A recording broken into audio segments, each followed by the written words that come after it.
పుట్టగొడుగులను ఎప్పుడన్నా చూసిండ్రా? గ్లాస్ పుట్టగొడుగులను చూడండి ఫ్రెండ్స్, ఇప్పుడు ఎలా ఉన్నాయి పుట్టగొడుగులు. గ్లాస్ పుట్టగొడుగులు అండి ఇవి.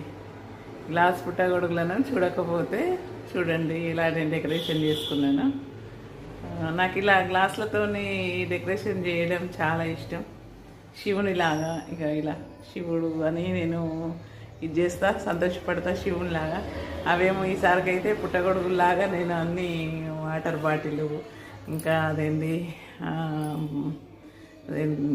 దాన్ని ఏమంటారు, ఫ్లవర్స్ లాగా ఉన్నాయి బౌల్స్ అన్నీ, గ్లాసులు అవి అవన్నీ పెట్టేసి చిన్న చిన్న గిన్నెలతోని పుట్టగొడుగులాగా నేనైతే అనుకుంటున్నాను. ఏదో అట్లా అనిపిస్తుంది ఫ్రెండ్స్. నాకు మీకు కూడా అట్లా అనిపిస్తుందా? నాకైతే ఏదో చేసి అలా సంతోషపడడం ఇష్టం. మీకు కూడా అలాగే ఉంటుందని నేను అనుకుంటా. ఇక మొత్తానికైతే కొంచెం ఏదో